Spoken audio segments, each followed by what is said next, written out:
Hello दोस्तों, आपके अपने चैनल एसजी नॉवल वर्ल्ड में आप सबका स्वागत है। ऐसे ही रोचक स्टोरी के लिए चैनल को सब्सक्राइब जरूर कर लीजिए। आइए अब एपिसोड कंटिन्यू करते हैं। एपिसोड 71, सुनो तुम्हारे दूल्हे राजा तुम्हें लेने आ गए। अब आगे इत्ती अपने रूम में आ गई थी। अब उसे असली वाली घबराहट फील हो रही थी। वो अपने रूम में उधर से उधर चले जा रही थी। उसने शावल ले लिया था, उसके बाल गीले थे और उनमें से पानी टपक रहा था। उसके बेड पर उसका शादी का जोड़ा रखा था। डॉट डॉट और त्रिदेविया भी वहीं बैठी थी और इत्ती के शादी के जोड़े को देख रही थी, जो कि इतना खूबसूरत था कि कोई उससे नजरें न हटा पाए। उस सुर्खलाल राजस्थानी बेस लहंगे में सोने की कढ़ाई की गई थी और उसको सफेद हीरो से बेहद खूबसूरती से सजाया गया था। उसकी चमक ही इतनी थी कि कोई चाह कर भी उससे अपनी नजरें न हटा पाए। त्रिदेवियां तो घूर घूर कर उस लहंगे को देखे जा रही थी। उनकी नजरें ही उससे नहीं हट रही थी। यहाँ मेरी जान जा रही है और एक तुम लोग हो जो लहंगे पर अपनी लार टिपकाए जा रही हो। कैसी दोस्त हो यार तुम लोग। इत्ती की बात सुनकर उन तीनों का मुंह, जो लहंगे को देखते हुए खुला हुआ था, वो अपने आप बंद हो जाता है। यार इतना केयरिंग हस्बैंड मिल रहा है तुम्हें, प्रूफ देखो। मतलब जीजू ने खुद तुम्हारे लिए इतना प्यारा लहंगा डिजाइन करवाया है। He loves you a lot और तुम हो कि फालतू नर्वस हो रही हो यार, चिल करो, आज तुम्हारी शादी है। शादी उसके बाद तो तुम्हारी सारी रोमांटिक फैंटेसीज पूरी हो जाएंगी और हमें सिर्फ मूवीज और नोवेल्स से काम चलाना पड़ेगा। तुम तो जब चाहे जीजू के साथ। यार बकवास बंद कर, तुम्हें फालतू की चीजों की पड़ी है और मेरे यहाँ हाथ पैर कांप रहे हैं। मेरा दिल धक धक कर रहा है, मेरा हाथ देखो कितना तेज शिविर कर रहा है। ऐसा बोल इत्ती अपना मेहंदी से सजा हाथ उन लोगों को दिखाती है। सच में उसके हाथ कांप रहे थे नर्वसनेस से। वो लोग बातें कर ही रहे थे कि मेघा जी और उनके पीछे प्रगति इत्ती के रूम में एंटर करते हैं। मेघा जी को देखते हैं इत्ती जल्दी से जाकर उनके गले लग जाती है और रोते हुए बोली, मासा सा मुझे नहीं करनी कोई शादी वादी, आप इसे कैंसिल कर दो, मुझे नहीं जाना आपको छोड़कर। मैं अब आपसे लड़ाई भी नहीं करूंगी, प्लीज मुझे नहीं करनी शादी। इत्ती बस यही लाइन रिपीट करते हुए रोए जा रही थी। उसको रोता सुन तो मेघा जी का दिल भी दर्द करने लगता है। उनकी आंखें भी नम हो गई थी। उन्हें ही पता था कि वो अंदर से कितनी दुखी है, लेकिन एक न एक दिन तो ये होना ही था। वो आहार्या जैसा दामाद पाकर खुश भी थी, साथ ही साथ वो इस तकलीफ में थी कि उनकी बेटी उनसे दूर चली जाएगी। वो अपने आंसू कंट्रोल नहीं कर पाती और वो भी फफक पर रो पड़ती है। अपनी माँ को भी रोता सुन इत्ती और ज्यादा रोने लगती है। अरे अरे, आप दोनों तो अभी से अपने आंसू खत्म कर दोगे तो विदाई के लिए तो कुछ बचेगा ही नहीं। प्रगति अपने आंखों में आई आंसू की बूंद को रगड़कर साफ करते हुए बोली, हाँ ये तो खुशी है, आंसू है, अच्छा है, ये चली जाएगी तो मुझसे लड़ेगी नहीं, तब इसे माँ की इम्पोर्टेंस पता चलेगी। मेघा जी रोते हुए भी मुस्कुराकर कहती है, मासा सा आपको तो बस लगता है कि मैं बस आपसे लड़ती हूँ, आपसे जबान दराजी करती हूँ और आपसे प्यार नहीं करती, but I love you a lot. इत्ती उन्हें फिर से हक करते हुए कहती है, अब तो दामाद जी को ही I love you, I miss you कहना। मेघा जी माहौल को हल्का करते हुए कहती है। उनके ये बोलते ही रिद्धि उन्हें इत्ती समेत हक करते हुए कहती है, ये हुई न हमारी आंटी वाली बात, क्या बात बोली है। मासा आप ये क्या क्या बोल रही है। इत्ती उनसे दूर होते हुए हल्का सा ब्लश करते हुए कहती है। अब माहौल काफी अच्छा हो गया था। मेघा जी अपनी हाथ में पकड़ी थाली को बेड पर रखते हुए कहती है, इसमें सारी खानदानी ज्वेलरी है जिसे पहनकर मेरी बिटिया आज रानी लगेगी। इत्ती उन गहनों की देखती है, फिर बुरा सा मुंह बनाते हुए, रानी का तो पता नहीं लेकिन ज्वेलरी शॉप जरूर लगूंगी। उसकी बात पर मेघा जी गुस्सा होते इत्ती की डांटते हुए कहती है, बस तुम ऐसा बोल देती हो हमारी हर बात पर, तभी हमें तुम पर गुस्सा आता है। मैंने ऐसा भी क्या बोला आपको, तो बस मुझे डांटने का बहाना चाहिए बस। और आप आज के दिन भी मुझे डांट रही है। इत्ती मुंह बनाते हुए उन्हें जवाब देती है, अरे आप दोनों बस कीजिए, आज भी शुरू मत हो जाए। हाँ माँ की कोई कद्र नहीं है हमें, क्या ससुराल में जब माँ की याद आएगी तब पता लगेगा। बहुत काम है हमें। अभी मेकअप आर्टिस्ट आ जाएगी, बोल दो किसी से नखरे न करें। मेघा जी इनडायरेक्टली इत्ती को बोलते हुए चली जाती है। कुछ देर में काफी सारी मेकअप आर्टिस्ट रूम में आती है और इत्ती को ग्रीट करते हुए बोली, hello ma'am, first of all congratulations, and आज मैं आपको रेडी करूंगी। इत्ती उस सौम्य से दिखने वाली लड़की को देखती है, जो कि काफी एलिगेंट लग रही है। वो शायद उनकी सीनियर थी और उसके पीछे और भी लड़कियां थी जो कि शायद उसको असिस्ट करने वाली थी। इत्ती उसे देख स्माइल करते हुए सर हिला देती है। इत्ती जाकर ड्रेसिंग चेयर पर बैठ जाती है। इत्ती का मेकअप काफी लंबा चलने वाला था। मेकअप आर्टिस्ट अपना सारा सामान निकालती है और फिर इत्ती का मेकअप स्टार्ट करती है। वो डे से ही इत्ती के फेस को पहले क्लीन करते वाली होती है कि इत्ती उसे रोकते हुए बोली, आप प्लीज मुझे न भूत मत बनाएगा, ऐसा ना हो कि वो मुझे पहचानने से ही इनकार कर दे। इत्ती की बात सुनकर सब हंसने लगते हैं। वो मेकअप आर्टिस्ट पोलाइटली बोली, डोंट वरी मैम, हमें पहले ही सर ने बता दिया है आपको कैसे रेडी करना है और आपकी स्क्रीन इतनी ग्लोइंग एंड फेयर है, आपको ज्यादा मेकअप की जरूरत ही नहीं पड़ेगी। सर कौन सर? रिद्धि पूछती है। मिस्टर राजपूत के असिस्टेंट ने हमें बताया है कि आपको ज्यादा मेकअप पसंद नहीं, और ऑब्वियसली उन्हें मिस्टर राजपूत ने ही कहा होगा, you are so lucky. Makeup artist की बात सुनकर इत्ती का दिल जोरों से धड़कने लगता है और उसका चेहरा गुलाबी हो जाता है। एक ही दिल है, कितनी बार जीतोगे जीजू? मीशा बोली तो इत्ती उसे घूरने लगती है। यार तुम इतना भी मत जलो, कोई छीन नहीं रहा है उन्हें तुमसे, तुम्हारे ही है, मैं तो बस उनकी तारीफ कर रही थी। मैं बस तुम्हें ऐसे ही देख रही थी, तुम ज्यादा सोच रही हो, इत्ती वापस से मिरर में देखते हुए कहती है।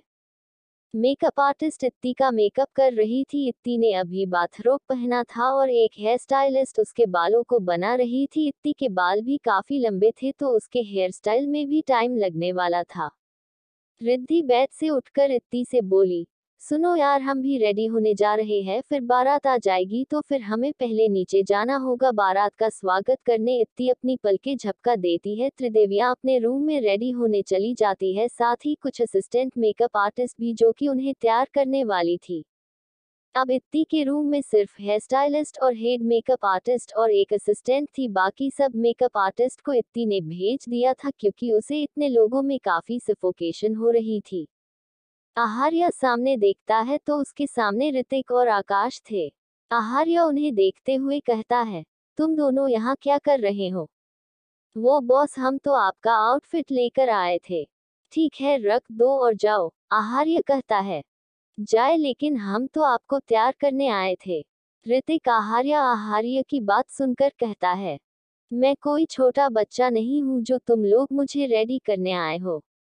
दोनों आहार्य के आउटफिट के वही रख देते हैं और मुंह बनाते हुए वहां से चले जाते हैं। मेकअप आर्टिस्ट इत्ती का मेकअप कर रहे थे, तभी एक सर्वेंट उनके लिए कुछ स्नैक्स लेकर आते हैं। वो लोग काफी देर से खड़े थे इसलिए वो जूस उठा कर पी लेते हैं और वापस से इत्ती का मेकअप स्टार्ट करते हैं। इत्ती का आज फास्ट था जो कि मेघा जी ने उसे रखने को कहा था। इत्ती बिल्कुल शांति से बैठकर मेकअप करवा रही थी। वो काफी शांत थी लेकिन उसका दिमाग बिल्कुल भी शांत नहीं था। आहार्य मिरर के सामने खड़ा था। उसने एक वाइट कुर्ता और ऊपर एक हैवी रेड शेरवानी पहनी हुई थी जो आगे से ओपन थी। उस पर सोने के तारों, धागा का और व्हाइट डायमंड का बेहतरीन वर्क था जो कि इत्ती के लहंगे में किए गए वर्क से मिलता जुलता था। शेरवानी के नीचे व्हाइट कलर की चूड़ीदार और उसके गले में राजसी सफेद मोतियों की माला थी और पैरों में राजस्थानी मोजड़ी, और उसके राइट कंधे पर एक वेलवेट शॉल थी जो उसके लुक को और ज्यादा राजसी बना रही थी। आज असल मायने में वो किसी रियासत का राजा लग रहा था। आहार्य एक नजर खुद को देखता है और रूम से बाहर चला जाता है।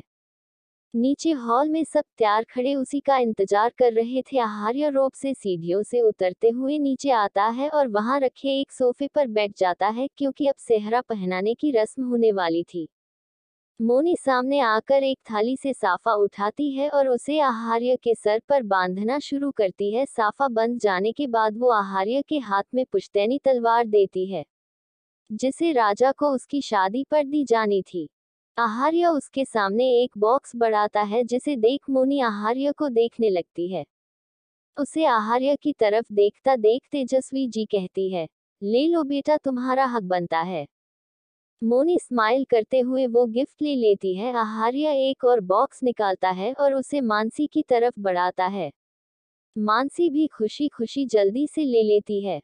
आहार्य कभी जताता नहीं था, लेकिन वो अपने भाई बहनों को बराबर मानता था और बिना जताए उन्हें हमेशा प्रोटेक्ट करता था।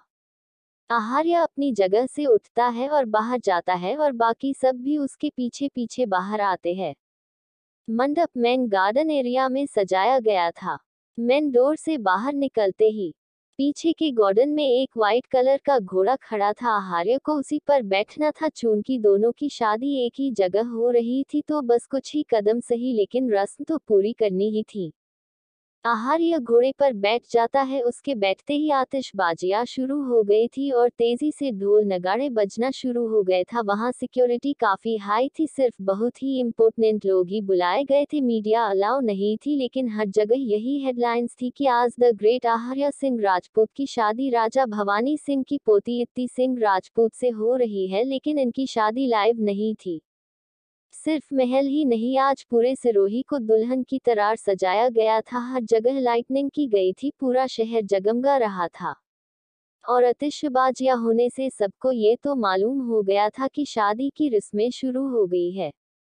आज तो तेजस्वी जी भी ढोल नगाड़ों पर नाच रही थी, वो भी पूरी खुशी से। मोहिनी जी भी डांस कर रही थी, जैसे वो दिल से खुश हो। आहार्य की शादी के लिए नहीं, लेकिन शायद आज कुछ होने वाला था इसलिए। ऋतिक तो खुशी से जैसा बावला ही हो गया था। आज तो वो भी बिल्कुल ऐसे नाच रहा था जैसे उसे कभी नाचने का मौका ही नहीं मिलेगा। शनाया वहां से नदारद थी। वाव, बारात आ गई। रिद्धि खिड़की से देखती है। वो लोग बिल्कुल रेडी थे। पहले वो इत्ती के रूम में जाकर उससे कहते हैं, सुनो, तुम्हारे दूल्हे राजा तुम्हें लेने आ गए। हम जा रहे हैं नीचे द्वार छकाने, अभी थोड़ी देर में आते हैं तुम्हें लेने। इत्ती, जिसको ढोल की आवाज सुनते ही ऐसा लग रहा था कि उसके हाथ पैर सुन हो चुके हैं, वो रिद्धि को रोकते हुए कहती है, यार मुझे डर लग रहा, बहुत अजीब सा लग रहा है। यार कुछ नहीं होगा, हम बस आ रहे हैं। तुम बस चिल करो ना, और देखो तुम्हें स्वेटिंग हो रही है, ऐसे तो मेकअप खराब हो जाएगा। इत्ती के समझाकर वो चली जाती है, क्योंकि अब जमाईसा का स्वागत होना था। अब महल में कोई नहीं था, सब गार्डन एरिया में थे, क्योंकि वहां दोनों गार्डन के बीच में एक फूलों से बनाया गया डोर था और मेन गार्डन एरिया में भव्य मंडप सजाया गया था। और उस फूलों से सजे डोर के उस पार लटके वाले थे और वहीं से आहार्य का स्वागत किया जाना था। इत्ती का दिल बहुत घबरा रहा था। उसका मेकअप और सब कुछ हो गया था, उसे अब अपना आउटफिट पहनना था और फिर ज्वेलरी। मैम, अब आप अपना शादी का जोड़ा पहन लीजिए। इत्ती हाँ में इशारा कर ड्रेसिंग चेयर से खड़ी होती है, लेकिन तभी उसके रूम का डोर ओपन होता है और कोई रूम के अंदर आता है। इत्ती मिरर से उसे देखती है। उस इंसान को देख इत्ती के चेहरे के भाव बदल जाते हैं और पीछे पलट कर कहती है, एपिसोड 72। ओह, मतलब अगला नंबर ऋतिक का है घोड़ी चढ़ने का। अब आगे। उस फूलों से सजे गेट के सामने आकार सब रुक जाते हैं और आहार्य घोड़े से उतरता है। आहार्य घोड़े से उतर कर साइड में खड़ा ही होता है अभी। और गेट के उस पार मेघा जी आरती की थाल लिए खड़े थी। और उनके साथ ही साथ त्रिदेवियां, प्रगति और भी बहुत सी औरतें जमाईसा का स्वागत करने के लिए उत्सुक हो रही थी। आहार्य के उतरते ही अचानक से आकाश और ऋतिक घोड़े की तरफ भागने लगते हैं। आकाश जैसे ही घोड़े पर चढ़ने वाला होता है कि ऋतिक उसका पर पकड़कर खींच लेता है। पहले तो सब अचानक कुछ समझ नहीं पाते, लेकिन फिर सबको ध्यान आता है कि यह एक रस्म है जिसमें दूल्हे के उतरने के बाद जो भी कुंवारा लड़का सबसे पहले घोड़े पर बैठ जाएगा, शादी का अगला नंबर उसका ही होगा। लड़की वाले और लड़के वाले सबकी नजरें अब उन दोनों पर चली जाती है। दोनों एक दूसरे को टक्कर का मुकाबला दे रहे थे। आकाश चिल्लाते हुए, ऋतिक भाई सा, हमें जाने दीजिए प्लीज। आपने तो इतने सालों से शादी नहीं की, कुछ साल और सही। नहीं, हम ऐसा नहीं कर सकते हैं, अगर हम हार गए तो अम्मा हमें छोड़ेंगी नहीं। ऋतिक आकाश को मजबूती से जकड़ते हुए उसके कान में बोला, क्योंकि वो हार गया तो गौरी जी को लगेगा कि उसकी शादी फिर नहीं होगी और फिर वो ऋतिक को छोड़ेंगी नहीं। आप गौरी आंटी से थोड़ा पिट जाएगा, लेकिन हमारी शादी होना ज्यादा जरूरी है, वरना कहीं कीर्ति जी ने किसी और से शादी कर ली तो आकाश अब ऋतिक को नीचे गिराते हुए उसके ऊपर बैठकर धीरे से बोला। कोई आकाश को चीयर कर रहा था, कोई ऋतिक को। सब दोनों की यह धोबी पछाड़ फाइट काफी एंजॉय कर रहे थे, लेकिन बस आहार्य ही था जिसके चेहरे पर फ्रस्ट्रेशन था। उसका मन कर रहा था वो इन दोनों को घोड़े के साथ बांधकर जंगलों में भेज दे, जिससे कि दोनों जानवरों की तरह वहां लड़े और वो जल्दी से अपनी चेरी से शादी कर सके। उससे अब और वेट नहीं हो रहा था, साथ ही साथ उसे बहुत गुस्सा भी आ रहा था। ऋतिक एक हल्की नजर मोनी को देखता है और उसके दिमाग में कुछ आता, फिर क्या उसके अंदर डबल जोश आ जाता है और वो झटके से आकाश को अपने ऊपर से धक्का देता है और एक ही जंप के साथ घोड़े पर चढ़ जाता है। उसके बैठने से ही घोड़ा अपने पैरों समेत अपने आगे के हिस्से को ऊपर उठा लेता है और इसी के साथ ही ऋतिक घोड़े की पीठ से मुंह के बाल जमीन पर गिरता है। शायद उस घोड़े को ऋतिक पसंद नहीं आया था। सब जल्दी से आकार ऋतिक को उठाते हैं, हालांकि सबको बहुत हंसी आ रही थी। गौरी जी अपने दांत निपोरते हुए बोली, ए बुड़बक, शायद ही घोड़े को तुम पसंद ना ही आए। लेकिन ऋतिक को पता था ये क्यों हुआ। वो एक नजर आहार्य को देखता है और जो कि उस घोड़े को आंखों से ही कुछ इशारा करता है और वो घोड़ा उसका इशारा समझ उसकी रिस्पेक्ट में अपना सर हल्का सा नीचे झुकाता है। ये घोड़ा आहार्य ही का था और वो अपने मास्टर के लिए काफी लॉयल था और आहार्य का हर इशारा समझ जाता था।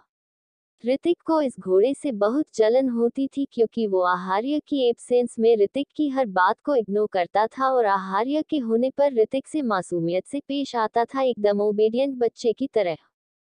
सर, आपने तो मेरी कमर ही तोड़ दी। लेडी बॉस से मिलने की इतनी भी क्या डेस्परेशन कि आपको मुझ मासूम की कमर का ख्याल ही नहीं रहा। और फिर उस घोड़े की तरफ देखकर आगे बोला, आज तो ये खुश होगा, रोज ये सर की एब्सेंस में मेरी इंसल्ट करता था और आज तो सर ने ही इसे ऑर्डर दे दिया।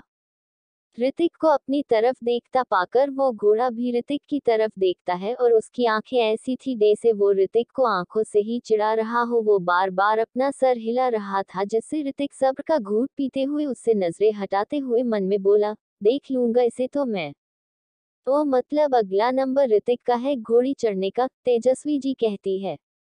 हाँ अम्मा जी, अब कहीं हमें उम्मीद मिली कि जल्द ही ये भी घोड़ी चढ़ेगा और हमारी बहुरिया आएगी। गौरी जी खुशी से फूलते हुए तेजस्वी जी से कहती है। उनकी बातें सुनकर मोनी अपने लहंगे के दुपट्टे के एक सिरे को अपने हाथों में लपेटने लगती है, साथ ही साथ वो ब्लश भी कर रही थी। उसे ऐसी अजीब हरकत करते देख मानसी सड़ा सा मुंह बनाकर उसे देखती है, क्योंकि एक तो आकाश हार गया, ऊपर से यह उनकी धोखेबाज बहन दुश्मन की जीत की खुशी में ब्लश किए जा रही थी। आहार्य उस फूलों से सजे भव्य गेट के सामने खड़ा था, उसके पीछे लड़के वाले थे। मेघा जी बेहद खुशी से अपने जमाई सा की आरती कर रही थी। उनकी खुशी संभाले नहीं संभल रही थी इतने अच्छे जमाई को पाकर। आरती करने के बाद प्रकृति आहार्य को कहती है, जमाई सा, इस गेट पर लगी तोरण को आपको अपनी तलवार से छूना है। प्रकृति के बोलते हैं सबकी नजर ऊपर लगे तोरण पर जाती है, जो कि काफी ऊंचाई पर लगा था। जिसे छूना थोड़ा मुश्किल था, उसे जानबूझकर ऊंचाई पर लगाया गया था ताकि बन्ना दुल्हा आसानी से छू न पाए। अब सबकी नजर आहार्य पर जाती है। आहार्य अपनी म्यान से तलवार निकालता है और बड़ी ही आसानी से तलवार से उस तोरण को छू देता है, क्योंकि उसकी हाइट काफी ज्यादा थी। यह उसके लिए कोई मुश्किल नहीं था। उसके तोरण को छूते ही सब तालियां बजाने लगते हैं। राणा सिंह जी की आंखों में अपने पोते के लिए गुरूर था और इत्ती के परिवार वालों की आंखों में अपने जमाई सा के लिए प्रशंसा का भाव। मेघा जी मुस्कुराते हुए सामने से हटते हुए उसका स्वागत करते हुए कहती है, पधारिए जमाई सा। जैसे ही आहार्य उस पार एक कदम रखता है, वैसे ही मेहका, रिद्धि और मीशा आहार्य के आगे खड़े होकर अपना हाथ आगे करते हुए कहती है, इतनी भी क्या जल्दी है जीजू, पहले एंट्री फीस लगेगी, तब जाकर आपको आपकी दुल्हन मिलेगी। इत्ती देखती है उसके सामने शनाया खड़ी थी और उसने बिल्कुल इत्ती के लहंगे जैसा लहंगा पहना हुआ था और शनाया शैतानी मुस्कान लिए इत्ती को देखकर उसकी तरफ कदम बढ़ाने लगती है। इत्ती उसे देख ही रही थी कि उसे किसी चीज के गिरने की आवाज आती है। इत्ती अपने साइड में देखती है तो मेकअप आर्टिस्ट और हेयर स्टाइलिश बेहोश होकर गिर पड़े थे। अब इत्ती थोड़ा घबरा जाती है और अपने कदम पीछे लेते हुए कहती है, episode 73, both husband and wife are devils. अब आगे। इत्ती शनाया को अपनी तरफ बढ़ता देखकर कहती है, तुम यहाँ क्या कर रही हो, वो भी बिल्कुल मेरे डे से शादी के जोड़े में।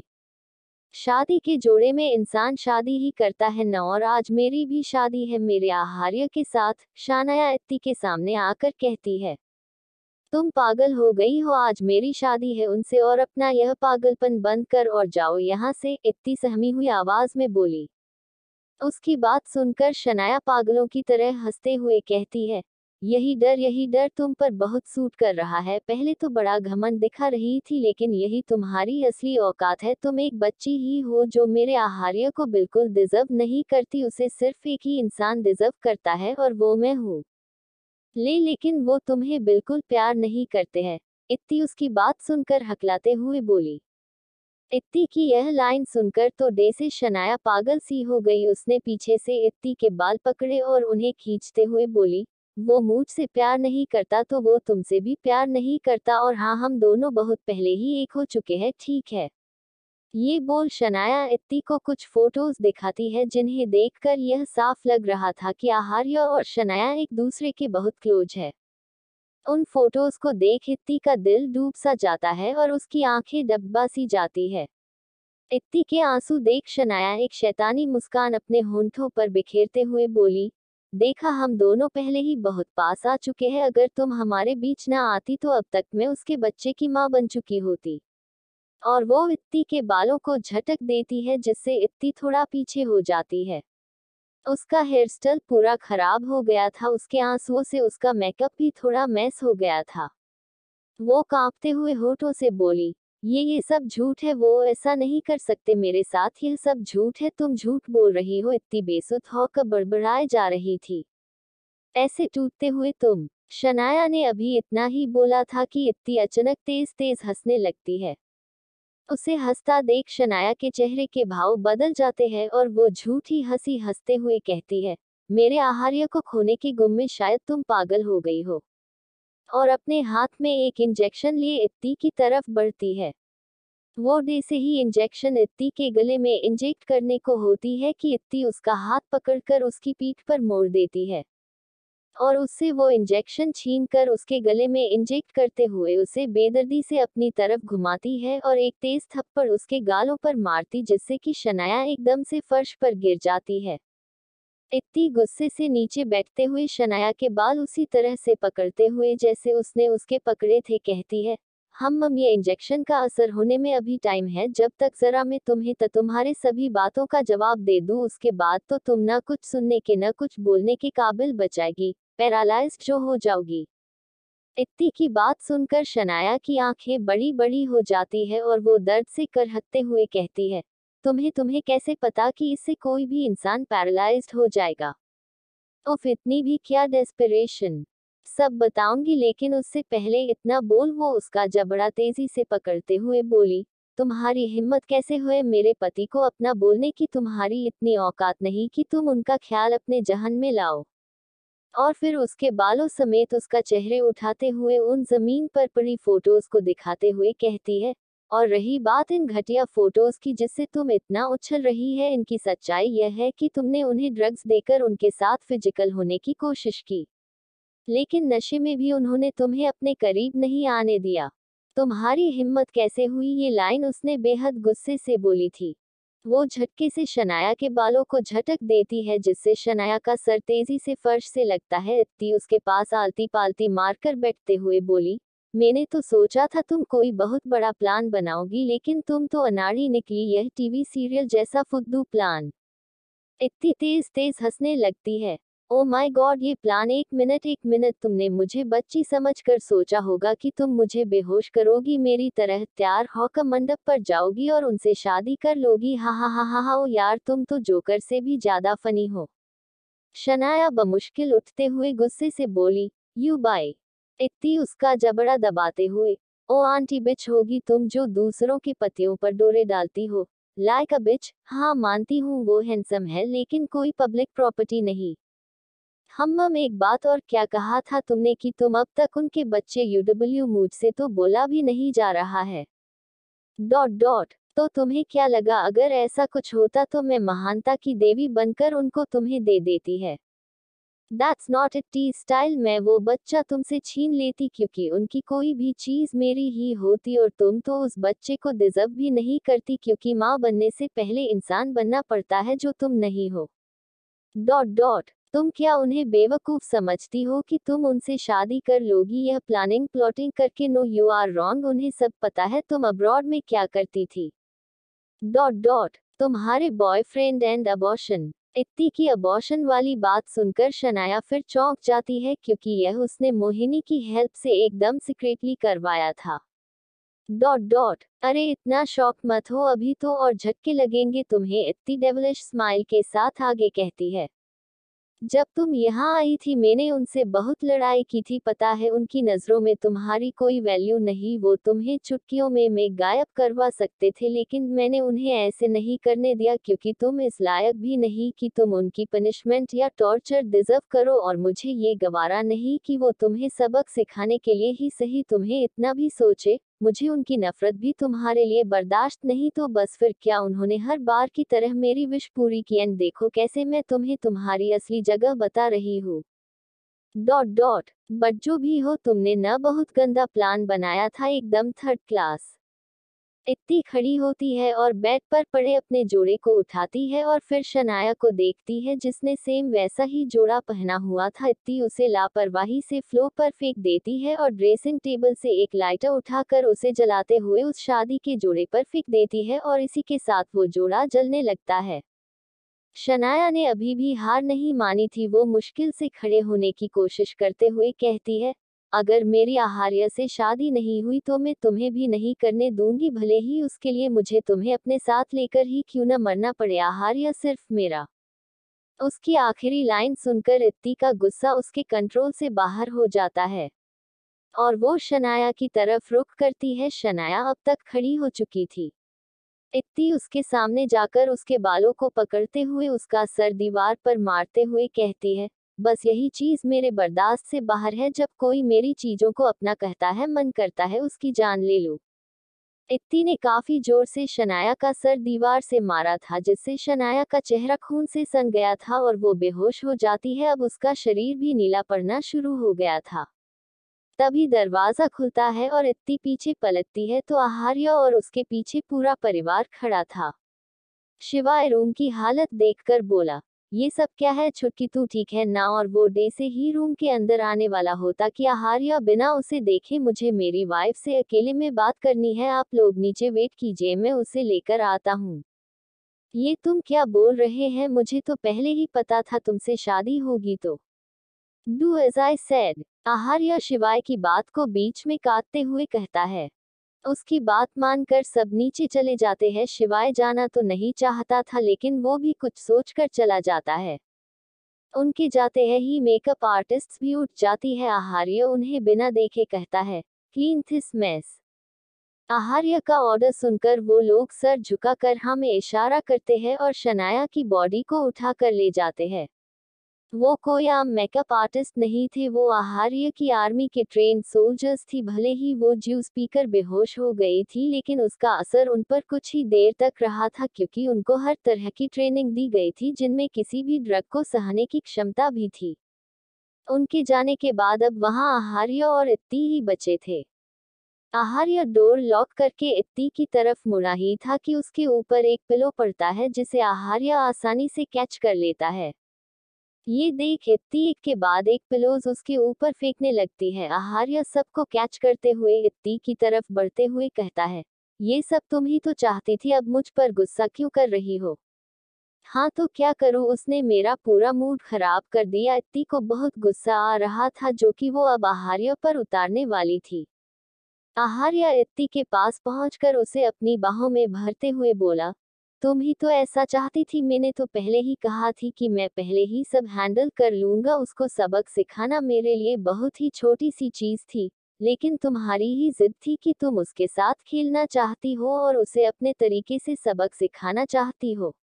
मैंने तो बस अपनी एंग्री बर्ड की विश पूरी की, लेकिन तुम फिर भी गुस्सा हो गई। इत्ती आहार्य को बैट पर धक्का देकर उसके एब्स पर बैठ जाती है। तो आपको बुरा लग रहा है कि मैंने उसके साथ ऐसा किया? इत्ती उसकी शेरवानी की कॉलर पकड़ कर कहती है। आहार्य उसके हाथों को पकड़कर कहता है, मम मुझे बहुत बुरा लग रहा है, अगर तुम ये सब करने का प्लान न करती तो अब तक हम शादी के मंडप पर फेरे ले रहे होते। अब मुझसे और वेट नहीं होगा। आहार्य ने लास्ट लाइन इतनी तड़प से बोली थी कि इत्ती का सारा गुस्सा एक पल में हवा हो गया।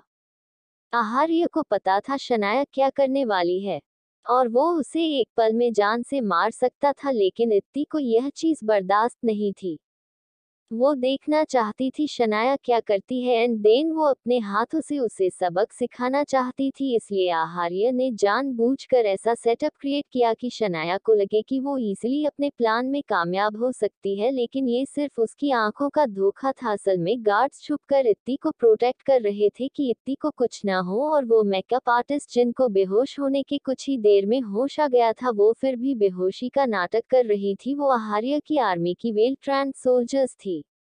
सिर्फ इत्ती की थी, लेकिन पूरा प्लान आहार्य का, क्योंकि वो इत्ती को लेकर कोई रिस्क भी नहीं ले सकता था और इत्ती की जिद पूरी करना भी जरूरी था, क्योंकि इत्ती शनाया को लेकर काफी इनसिक्योर हो गई थी। उसके मन में डर बैठ गया था कि शनाया आहार्य को उससे दूर न कर दे। इसी डर और इनसिक्योरिटी को मिटाने के लिए आहार्य ने इत्ती को जो वो चाहती थी वो करने दिया, और कुछ भी होता तो उसके पीछे आहार्य था, वो अपनी चेरी को कुछ नहीं होने देता। Episode 74 Mrs. Aharye. I are ready to start this new journey with me. अब आगे। आहार्य की बात सुनकर इत्ती का सारा गुस्सा गायब हो जाता है, लेकिन फिर भी वो मुंह बनाकर बोली, उस डायन की तो, उसने मेरा पूरा मेकअप खराब कर दिया, इवन पूरा हेयर स्टाइल भी। पता है इतनी देर तक मैं एक ही पोजीशन में स्टैच्यू की तरह बैठी थी, और फिर अपने बालों पर हाथ लगा कर आगे कहती है, और इन बालों को इतनी तेजी से बांधा है कि अभी से मेरा सर दर्द कर रहा है। दैट्स व्हाई आई हेट जूड़ा। अब ऐसी भिखारी जैसी हालत में शादी करूं? इत्ती शिकायत करते हुए कहती है। वैसे भी वो ही जानती थी इतनी देर तक एक ही जगह पर स्टैच्यू की तरह बैठना उसके लिए कितना मुश्किल था, और ऊपर से यह हेयर स्टाइल जिसमें इतने सारे आर्टिफिशियल एक्सटेंशन लगे थे, उससे इत्ती का सर बुरी तरह से दर्द कर रहा था। मैं वापस से मेकअप आर्टिस्ट को भेजता हूँ, वो तुम्हें जल्दी से रेडी कर देंगी। आहार्य इत्ती से बोला, नहीं नहीं, मैं फिर से वो सब टॉर्चर नहीं सहने वाली, भले ही मुझे लोअर टी शर्ट में ही शादी क्यों ना करनी पड़े। इत्ती जल्दी जल्दी ना मैं सर हिलाते हुए कहती है, तो फिर ठीक है, ऐसे ही चलो, मुझे कोई प्रॉब्लम नहीं है। आहार्य कहता है, क्योंकि उसे अब बस जल्दी से शादी करनी थी। नहीं, ऐसे भी नहीं, इत्ती मना करते हुए कहती है। ऐसे भी नहीं, वैसे भी नहीं, फिर कैसे? ऑफ कोर्स आप मुझे तैयार करोगे। और क्या? इत्ती कैजुअली जवाब देती है। व्हाट, मैं? बिल्कुल नहीं, मुझे ये सब नहीं पता, और मैं कोई मेकअप आर्टिस्ट नहीं। आहार्य इत्ती को अपनी आंखें छोटी करके देखते हुए कहता है, क्योंकि उसने इतनी अजीब फरमाइश जो की थी। भला आहार्य उसे कैसे तैयार कर सकता था? उसे तो ये सब कुछ आता ही नहीं था। क्यों नहीं? आपको करना पड़ेगा, वैसे ही उस शनाया की वजह से मेरा पूरा हेयर स्टाइल खराब हो गया। और क्या अजीब हेयर स्टाइलिस्ट थी, सर दुखा दिया पूरा। मैं अब बिल्कुल नहीं करवाऊंगी उनसे। इत्ती ने तो जैसे जिद पकड़ ली थी। हाँ, तो मैं भी ऐसा बिल्कुल नहीं करने वाला, मुझे नहीं आता ये सब, मैं कोई दूसरी मेकअप आर्टिस्ट अरेंज करवा देता हूँ। इत्ती कुछ नहीं कहती, बस मुंह बनाकर बैठी रहती है। आहार्य भी उसे घूरते हुए अब कुछ नहीं कहता। दोनों ही एकटक एक दूसरे को घूर रहे थे, दे से इंतजार कर रहे हो कोई तो झुके। 10 मिनट ऐसे ही बीत जाते हैं। दोनों कंटिन्यू एक दूसरे को घूर रहे थे। ओके फाइन, मान ली तुम्हारी बात, बाद में कुछ होगा तो फिर मुझसे मत कहना। आहार्य की बात सुनकर इत्ती खुशी से कंटिन्यू उसके गालों पर 3-4 क्विक किस्से करते हुए कहती है, हम पक्का। और जाओ, पहले तुम शॉवर लेकर आओ। लेकिन वेट, रेडी मैं कर रहा हूँ, तो शॉवर भी मुझे ही दिलाना चाहिए न? आहार्य इत्ती को टीज करते हुए बोला। न नहीं, वो तो मैं खुद ही ले लूंगी, इतना तो मैं कर ही सकती हूँ न। इत्ती जल्दी से बाथरूम में भाग जाती है। आहार्य उसे जाते हुए देखता है और फिर किसी को कॉल करता है। थोड़ी ही देर में रूम का डोर नॉक होता है। बाहर प्रकृति खड़ी थी, उसके हाथ में एक थाल थी। आहार्य उससे वो ले लेता है। वो इत्ती का शादी का जोड़ा था। जल्दी आइएगा आप लोग, प्रकृति उससे कहती है। आहार्य उसकी बात पर सर हिला देता है। थोड़ी ही देर में इत्ती बाथरूम से बाहर आती है।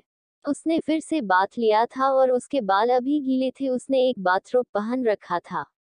आहार्य उसके पास आकर उसका हाथ पकड़कर उसे ड्रेसिंग के सामने बैठाता है और उसके बालों को टॉवल से अच्छे से वाइप करता है। और फिर इत्ती को उसकी शादी की ड्रेस देते हुए बोला, जाओ इसे पहन कर आओ। इत्ती सर हिलाकर क्लोजेट में चली जाती है। कुछ देर बाद क्लोजेट का डोर ओपन होता है। आहार्य जो सोच रहा था वो ये सब करेगा कैसे।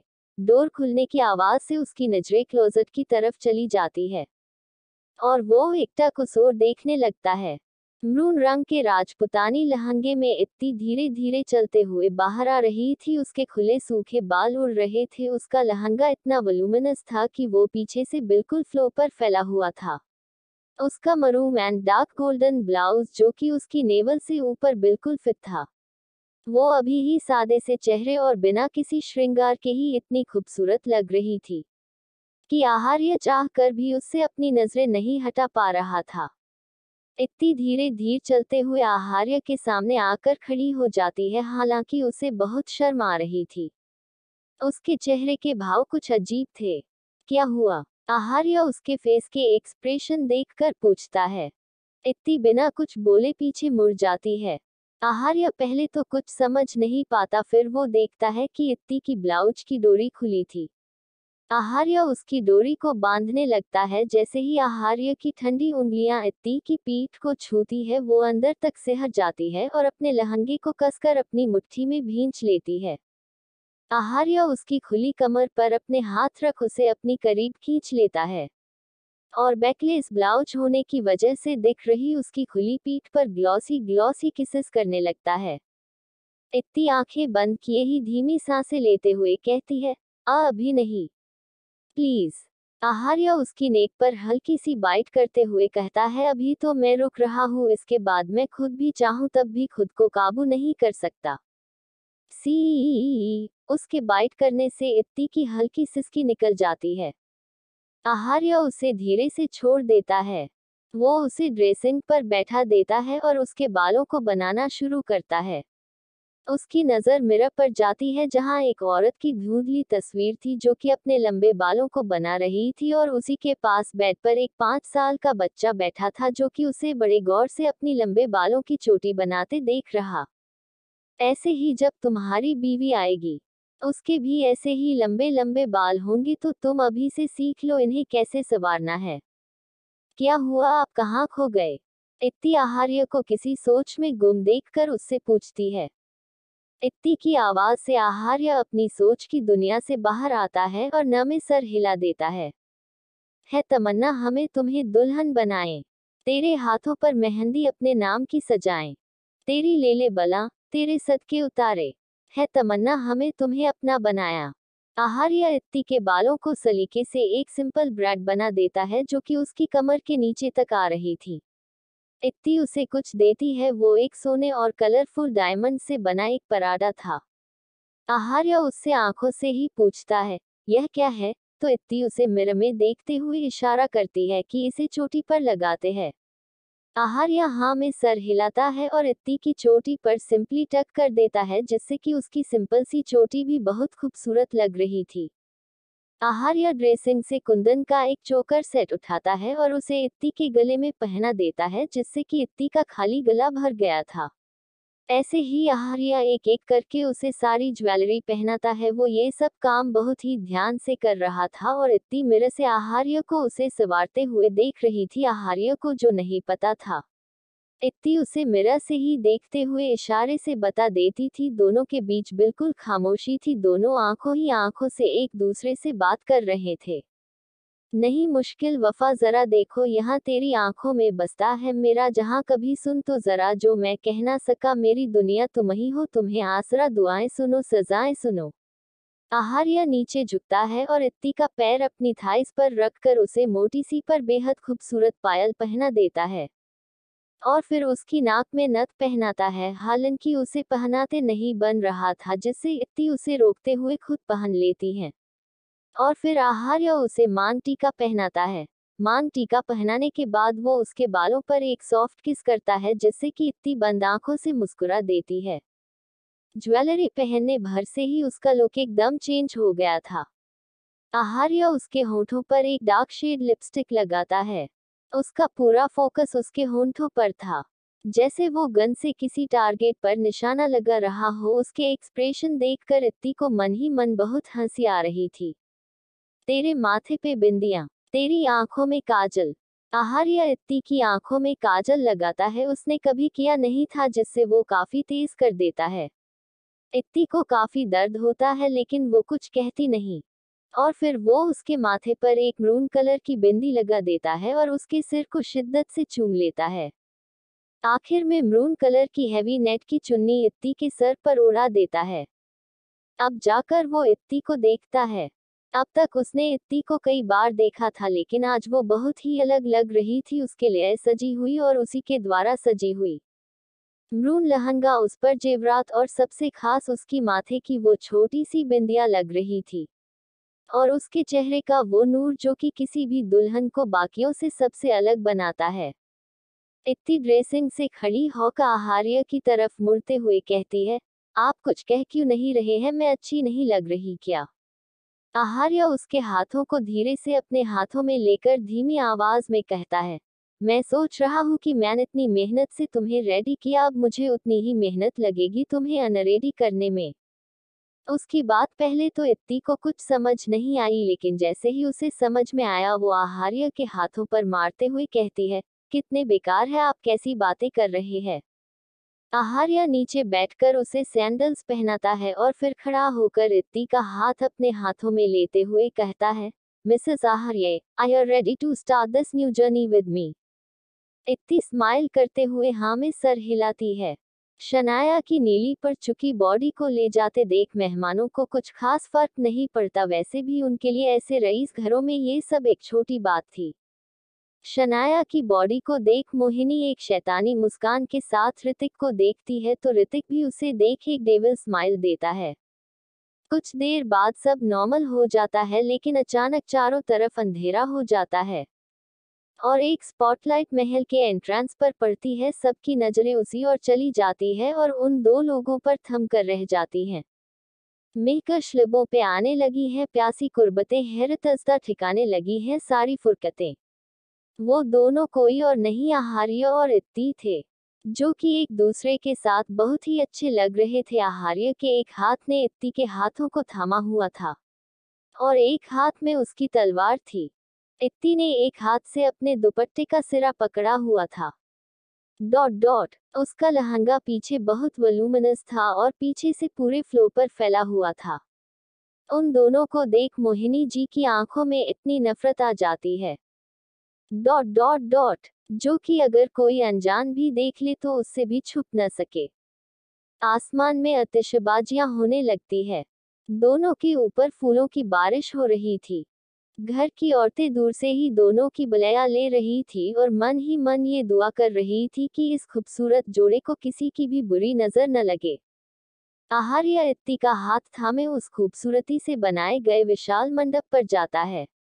मंडप पर जाने के लिए सीढ़ियां बनी थी क्योंकि मंडप ऊंचाई पर बनाया गया था। मंडप की सीढ़ियों के पास पहुंचकर आहार्य इत्ती को गोद में उठा लेता है, क्योंकि इत्ती को लहंगे की वजह से चढ़ने में दिक्कत होती। आहार्य इत्ती को हवन कुंड के सामने वाली जगह पर जहां इत्ती को बैठना था वहां बैठा देता है और फिर अपनी जगह पर बैठ जाता है। पंडित जी शादी के मंत्रों को उच्चारण शुरू करते हैं। Episode 75 and both became husband and wife one. अब आगे पंडित जी मंत्र उच्चारण शुरू करते हैं। वर और वधू वर्णमाला के लिए खड़े हो जाए। पंडित जी की बात सुनकर इत्ती और आहार्य एक दूसरे को देखते हैं और आहार्य इत्ती का हाथ पकड़कर उसे खड़ा करता है। प्रगति एक थाली में वर्णमाला लेकर आती है। पहले आहार्य इत्ती के गले में वर्णमाला पहनाता है। अब वधू वर के गले में वर्णमाला पहनाएगी। इत्ती हाथों में वर्णमाला लिए आहार्य की देखती है जो कि उससे खासा लंबा था। इत्ती का मुंह रोने सा बन गया था। मैं हूं ना छोटी, तुझे टेंशन लेने की जरूरत नहीं है, शिवाय मंडप पर चढ़ते हुए कहता है। तुम्हें टेंशन लेने की जरूरत नहीं है, मैं हूं अपनी वाइफ की हर प्रॉब्लम सॉल्व करने के लिए उसके साथ। आहार्य इतना बोल इत्ती की कमर पकड़कर उसे ऊपर उठा लेता है। इसी के साथ सब तेज तेज हूटिंग करने लगते हैं। साथ ही आहार्य और इत्ती के ऊपर फूलों की पंखुड़ियों की बौछार कर रहे थे। शिवाय के कदम बीच में ही ठिठक जाते हैं और आहार्य की बात सुनकर और उसको इत्ती को ऐसे उठाता देख उसका मुंह बन जाता है। इत्ती पहले तो आहार्य को एकटक देखते लगती है। आहार्य के ऐसे उठाने से उसके गाल लाल हो गए थे। आहार्य भी उसे देखने लगता है। दोनों अब सब कुछ भूलकर एक दूसरे को देख रहे थे। वो ये भूल चुके थे कि दोनों शादी कर रहे हैं। अरे इत्ती बेटा, जमाई सा की गोद में तो तुम्हें अब पूरी जिंदगी रहना है। अभी पहले शादी कर लो, उसके बाद कोई तुम्हें नहीं रोकेगा, इत्ती की एक रिलेटिव हंसते हुए कहती है। उनकी बात सुनकर सब हंसने लगते हैं। इत्ती और आहार्य जो सब कुछ भूलकर एक दूसरे को देख रहे थे वो होश में आते हैं। इत्ती का तो शर्म से बुरा हाल हो गया था। वो जल्दी से आहार्य के गले में वर्णमाला डाल देती है। आहार्य इत्ती के लाल हो चुके चेहरे को देखते हुए उसे धीरे से नीचे उतार देता है। वो दोनों वापस अपनी जगह पर बैठ जाते हैं। कन्यादान के लिए लड़की के माता पिता आगे आइए। पंडित जी की बात सुनकर इत्ती के माँ सा और बाबा सा मंडप पर आते हैं। शिवराज जी इत्ती का सीधा हाथ लेकर आहार्य के सीधे हाथ पर रख देते हैं और फिर उस पर शुद्ध जल छिड़कते हुए कहते हैं, मैं अपनी प्यारी सी बेटी का हाथ जीवन भर के लिए आपके हाथ में देता हूँ। आप हर सुख दुख में उसका साथ दीजिएगा, उसका ख्याल रखिएगा। आहार्य इत्ती को देखते हुए हाँ में सर हिला देता है। अपने माँ सा बाबा सा को देखकर इत्ती बहुत इमोशनल हो जाती है और वो रोने लगती है। ये सोचकर कि अब वो उनके साथ नहीं रह पाएगी उसे बहुत अजीब फीलिंग आ रही थी, जैसे कुछ छूट रहा हो। अपनी बेटी को रोता देख दोनों की आंखें भी नम हो जाती है। वो कितने जिगर से अपनी फूल सी बेटी को किसी और के हाथ में दे रहे थे ये सिर्फ उनका दिल ही जानता है। रोते नहीं बेटा, हमेशा खुश रहो, शिवराज जी इत्ती के सर पर हाथ रखते हुए कहते हैं और अपना जी कड़ा कर मेघा जी को लेकर मंडप से नीचे चले जाते हैं। इत्ती अभी भी रो रही थी। उसे रोता देख आहार्य को बिल्कुल अच्छा नहीं लगता। वो अपने अंगूठे से उसके आंसू पोंछते हुए धीरे से उसके कान में कहता है, तुम ऐसे रोगी तो मुझे लगेगा मैं तुमसे जबरदस्ती शादी कर रहा हूँ। आहार्य की बात सुनकर इत्ती अपनी आंसू से भरी आंखों से आहार्य को घूरने लगती है। यार, अपने पति को ऐसे मत घूरो, इससे अच्छा तो तुम रो ही लो। आहार्य अपने चेहरे पर जानबूझकर डर वाले एक्सप्रेशन लाते हुए कहता है। उसके एक्सप्रेशन देख इत्ती रोते हुए ही धीरे से स्माइल करते हुए कहती है, कितनी बेकार एक्टिंग करते हैं आप। दोनों की शादी की रस्में चल रही थी जो उन्हें जन्मों जन्मों के लिए एक साथ जोड़ने वाली थी। वर और वधू अब फेरों के लिए खड़े हो जाए। पहले आहार्य उठता है और फिर वो इत्ती का हाथ पकड़कर उसे खड़ा करता है। पहले 3 फेरों में कन्या आगे रहेगी, पंडित जी दोनों को बताते हैं। पहले फेरे में आप अपनी पत्नी को यह वचन दीजिए कि अगर आप कभी तीर्थ यात्रा करने जाए तो उसे भी अपने साथ लेकर जाए। अगर आप कोई व्रत उपवास या अन्य धार्मिक कार्य करे तो आज की भांति ही उसे बाईं ओर बिठाए। दोनों फेरे लेना शुरू करते हैं। इत्ती आगे थी और उसने एक हाथ से आहार्य की तलवार पकड़ी हुई थी, जैसा कि राजपूत समाज के नियम थे। पंडित जी की बात दोहराते हुए आहार्य वचन देता है। दोनों का एक फेरा पूरा हो चुका था। दूसरे फेरे में आप अपनी पत्नी को यह वचन दीजिए कि जिस तरह से आप अपने माता पिता का सम्मान करते हैं वैसे ही उनके भी माता पिता का सम्मान करेंगे। आहार्य दूसरा वचन लेते हुए कहता है, मैं वचन देता हूँ कि मैं हमेशा अपनी पत्नी को मान सम्मान दूंगा और साथ ही उसके माता पिता को भी वही मान सम्मान दूंगा। अब दूसरा फेरा पूरा हो चुका था। माहौल एकदम शांत था। सब शांति से दोनों के फेरों होते हुए देख रहे थे, साथ ही उन वचनों को भी सुन रहे थे। प्रकृति और शिवाय को अपनी शादी याद आ गई थी। आकाश चोर नजरों से कीर्ति को देखता है तो पाता है कीर्ति भी उसे ही देख रही थी। अचानक से नजरें मिलने से दोनों सकपका जाते हैं। ऋतिक और मोनी भी एकटक एक दूसरे को देख रहे थे। शायद वो इत्ती और आहार्य में अपने आप को इमेजिन कर रहे थे। दोनों तीसरा फेरा लेना शुरू करते हैं। तीसरे फेरे में आप अपनी पत्नी को यह वचन दीजिए कि जीवन की तीनों अवस्थाओं, युवावस्था, प्रौढ़ावस्था, वृद्धावस्था में वर उसका पालन करता रहेंगे। आहार्य फेरे लेते हुए कहता है, मैं वचन देता हूँ कि मैं पूरी जिंदगी अपनी चेरी का ख्याल रखूंगा। आहार्य की बात सुनकर इत्ती फेरे लेते हुए ही मुस्कुरा देती है। अब बाकी के 4 वचनों में वर आगे रहेगा। दोनों चौथा फेरा लेना शुरू करते हैं। इस बार आहार्य आगे था। वधू चौथे वचन में ये कहती है कि अब आप विवाह के बंधन में बंधने जा रहे हैं, तो ऐसे में परिवार की सभी आवश्यकताओं की पूर्ति का पूरा दायित्व आपके कंधों पर होगा। अगर आप इस भार को संभालने में सक्षम हैं और इसे वहन करने की प्रतिज्ञा आप लेते हैं, तो मैं आपके वामांग में आना स्वीकार करती हूँ।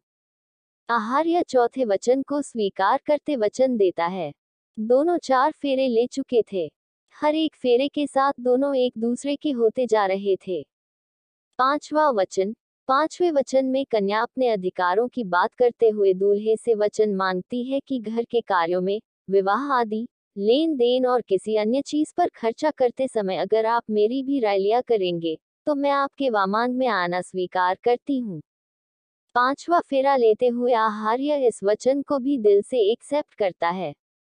सब दोनों के ऊपर फूलों की बरसात कर रहे थे। सबके चेहरे पर स्माइल थी सिवाय एक को छोड़कर। छठे फेरे में आप अपनी पत्नी को यह वचन दीजिए कि अगर वो कभी अपने परिवार या सखियों के बीच बैठी है, तो आप समाज में किसी तरह से इनका अपमान नहीं करेंगे। मैं वचन देता हूँ कि मैं हमेशा अपनी पत्नी की इज्जत करूंगा, कभी भी समाज के सामने उसे झुकने नहीं दूंगा। इत्ती मन में कहती है, हाँ तो आपने कभी भी किसी के सामने मेरी इंसल्ट की तो मैं आपको अच्छे से सबक सिखाऊंगी।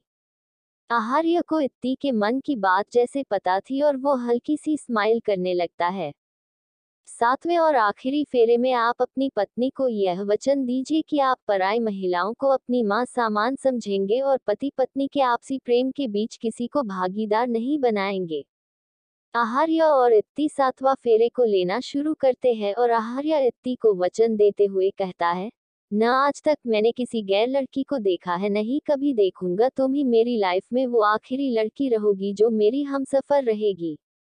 7 फेरे पूरे हुए। अब आप दोनों अब अपनी जगह पर आकर बैठ जाए। दोनों वापस अपनी अपनी जगह पर बैठ जाते हैं। बैठते ही इत्ती आहार्य से धीरे से कहती है, लास्ट वचन अच्छे से याद रखना, वरना जैसे आज उस शनाया का हाल किया है, अगला नंबर आपका होगा। तुम मुझे धमकी दे रही हो, अभी तो हमारी शादी भी पूरी नहीं हुई, तुमने अभी से अपने पति पर जुल्म करना शुरू कर दिया। आहार्य इत्ती की बात का जवाब देता है, धमकी समझो या ऑर्डर, लेकिन मानना तो पड़ेगा और अब आप बिल्कुल बैकआउट नहीं कर सकते। कभी करूंगा भी ना। आहार्य इत्ती की हथेली अपने अंगूठे से सहलाते हुए कहता है, अब आप वधू की मांग में सिंदूर भरिए। पंडित जी कहते हैं। आहार्य और इत्ती एक दूसरे की आंखों में देखते हैं। इत्ती की जो हथेली आहार्य के हाथों में थी वो पसीने से भीग जाती है और उसका दिल नर्वसनेस से घबराने लगता है। आहार्य उसके गालों को हल्का सा सहलाते हुए कहता है, don't be nervous, I am always with you. और फिर आहार्य सामने रखी थाली से सिंदूर उठाता है और फिर इत्ती के मांग टीके को हल्का सा साइड कर उसकी पूरी मांग में सिंदूर भर देता है। इत्ती की आंखें बंद हो जाती है। उसके पेट में जैसे तितलियां उड़ रही थी। थोड़ा सा सिंदूर इत्ती की नाक पर गिर जाता है। उसका एक हाथ अभी भी आहार्य के हाथ में था। वो टाइटली आहार्य के हाथ को पकड़ लेती है। आहार्य उसकी मांग भर उसके सर पर अपने लब रख देता है, जैसे वो बता रहा हो कि वो हमेशा उसके साथ है। अब आप इन्हें मंगलसूत्र पहनाइए। आहार्य अपनी जेब से मंगलसूत्र निकालता है। जैसे ही वो मंगलसूत्र सबकी आंखों के सामने आता है, सबकी आंखें खुल जाती है, क्योंकि वो मंगलसूत्र बेहद खूबसूरत था। उसमें पिरोए गए छोटे छोटे ब्लैक डायमंड और बीच में व्हाइट डायमंड से बना वो लव बर्ड्स का पैटर्न रोशनी में बेहद चमक रहा था। आहार्य इत्ती के करीब जाकर उसके गले में मंगलसूत्र पहना देता है। उसके मंगलसूत्र पहनाते ही पंडित जी कहते हैं, शादी संपन्न हुई, आज से आप दोनों पति पत्नी हैं। उनके इतना कहते ही सब खुशी से एक दूसरे को हग कर लेते हैं। लेकिन रोज से उलट इत्ती, जो हर बात पर ओवर एक्साइटेड हो आती थी, वो मुस्कुराते हुए अपना सर झुका लेती है। उसे अब बहुत शर्म आ रही थी। वो आहार्य की तरफ भी नहीं देख पा रही थी। उसे क्या महसूस हो रहा था यह उसकी समझ से परे था। एक तरफ बेहद खुशी, एक तरफ थोड़ा डर कि उसकी आगे की लाइफ कैसे रहेगी। आप दोनों अब बड़ों का आशीर्वाद ले लीजिए। अभी तो मैंने ऐसा कुछ किया भी नहीं कि तुम्हें इतना ज्यादा शर्माना पड़े। आहार्य उसके कान में मदहोशी से कहता है। उसकी गर्म सांसें और इतनी मदहोश आवाज से इतनी और ज्यादा गुलाबी हो जाती है। अच्छा, तो तुम शर्माने की प्रैक्टिस कर रही हो ताकि आज रात। चुप चुप, कैसी बातें कर रहे हैं आप। बेशर्म इतनी शर्माना भूलकर आहार्य को डांटते हुए कहती है। दोनों नीचे आकर सभी बड़ों का आशीर्वाद लेते हैं और फिर सब उन्हें लेकर डाइनिंग एरिया, जो कि सिर्फ फैमिली मेंबर के लिए गार्डन एरिया में लगाया गया था, वहां जाते हैं। बाकी गेस्ट के लिए अलग जगह बुफे का अरेंजमेंट किया गया था। आहार्य और इत्ती डाइनिंग टेबल के एक एंड पर बैठ जाते हैं और बाकी सब लड़कियां उनके आसपास खड़ी हो जाती है। इत्ती उन्हें अजीब तरह से देखते हुए कहती है, तुम लोग हमारे सर पर क्यों खड़े हो, हम भी इंसान ही हैं, हमें भी खाना खाना आता है। इत्ती की ऐसी टेढ़ी बात सुनकर रिद्धि अपनी आंखें रोल करते हुए कहती है, अभी तो रो रही थी, अब देखो। बाकी का नेक्स्ट एपिसोड नेक्स्ट पार्ट में कवर करेंगे। कहानी को लाइक शेयर कमेंट जरूर करें और प्लीज लाइक भी जरूर करें। Thank you.